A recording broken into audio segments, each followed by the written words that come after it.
ನಮಸ್ಕಾರ ಸ್ನೇಹಿತರೆ, ಎಲ್ಲರಿಗೂ ನಿಮ್ಮ ಅಡುಗೆ ಸಖಿ ಚಾನಲ್ಗೆ ಸ್ವಾಗತ. ನನ್ನ ಚಾನಲ್ಗೆ ಸಬ್ಸ್ಕ್ರೈಬ್ ಆದವರಿಗೆ ವಂದನೆಗಳು. ನಾನಿವತ್ತು ನಿಮಗೆ ಶಿವರಾತ್ರಿ ಹಬ್ಬದಲ್ಲಿ ಮಾಡುವ ರವೆ ಉಂಡೆ ಹೇಗೆ ಮಾಡಬೇಕೆಂದು ತೋರಿಸಿಕೊಡುತ್ತೇನೆ. ರವೆ ಉಂಡೆ ಮಾಡಲು ಬೇಕಾದ ಪದಾರ್ಥಗಳು: ಚಿರೋಟಿ ರವೆ 1 ದೊಡ್ಡ ಬೌಲ್, ಅರ್ಧ ಬೌಲ್ ಸಕ್ಕರೆ ಪುಡಿ, ದ್ರಾಕ್ಷಿ ಸ್ವಲ್ಪ, ತೆಂಗಿನಕಾಯಿ ತುರಿ 1 ಸಣ್ಣ ಬೌಲ್, ತುಪ್ಪ 3 ಸ್ಪೂನ್, ಏಲಕ್ಕಿ ಪುಡಿ ಸ್ವಲ್ಪ, ಅರ್ಧ ಬೌಲ್ ಹಾಲು.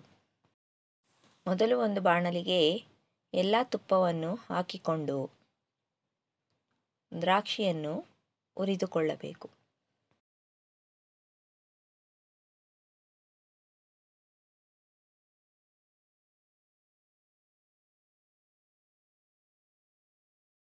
ದ್ರಾಕ್ಷಿ ಎಲ್ಲ ಹುರಿದಾದ ಮೇಲೆ ಇದನ್ನು ಒಂದು ಬೌಲ್ಗೆ ಹಾಕಿಕೊಳ್ಳೋಣ.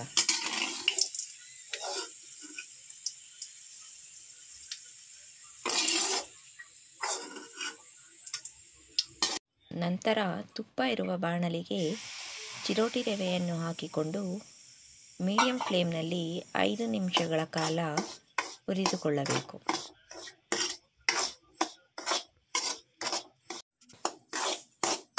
ಈಗ ಹುರಿದಿರುವ ಚಿರೋಟಿ ರವೆಗೆ ತೆಂಗಿನಕಾಯಿ ತುರಿಯನ್ನು ಹಾಕಿ ಚೆನ್ನಾಗಿ ಮಿಕ್ಸ್ ಮಾಡಿಕೊಳ್ಳಬೇಕು.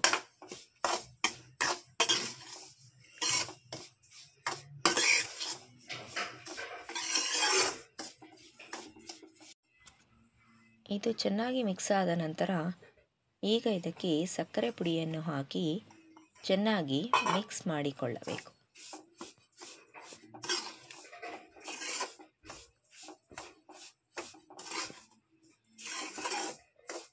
ಮಿಕ್ಸ್ ಆದ ನಂತರ ಏಲಕ್ಕಿ ಪುಡಿ,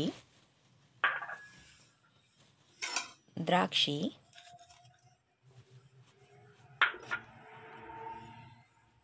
ಹಾಲನ್ನು ಹಾಕಿ ಚೆನ್ನಾಗಿ ಮಿಕ್ಸ್ ಮಾಡಿಕೊಳ್ಳಬೇಕು. ಇದನ್ನು ಲೋ ಫ್ಲೇಮಲ್ಲಿ ಇಟ್ಟು 2 ರಿಂದ 3 ನಿಮಿಷಗಳವರೆಗೆ ಈ ರೀತಿ ಮಿಕ್ಸ್ ಮಾಡಿಕೊಳ್ಳಬೇಕು. ಸ್ಟವನ್ನು ಆಫ್ ಮಾಡಿ 2 ನಿಮಿಷಗಳ ಕಾಲ ಇದನ್ನು ತಣ್ಣಗಾಗಲು ಬಿಟ್ಟು ಈಗ 2 ಸ್ಪೂನಿನಷ್ಟು ಹಾಲನ್ನು ಹಾಕಿಕೊಂಡು ಕೈಯಿಂದ ಚೆನ್ನಾಗಿ ಮಿಕ್ಸ್ ಮಾಡಿ ಉಂಡೆಯನ್ನು ಕಟ್ಟಿಕೊಳ್ಳಬೇಕು.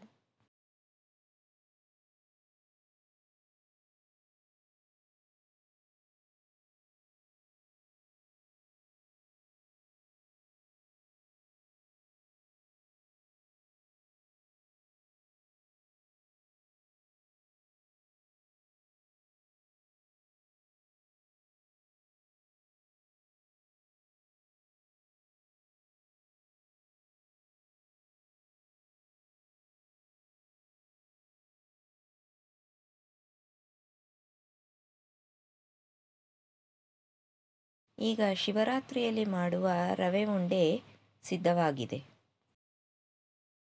ಇದನ್ನು ಮನೆಯಲ್ಲಿ ಮಾಡಿ ಸವಿಯಿರಿ. ಇಷ್ಟವಾದಲ್ಲಿ ನನ್ನ ಚಾನಲ್ಗೆ ಸಬ್ಸ್ಕ್ರೈಬ್ ಮಾಡಿ.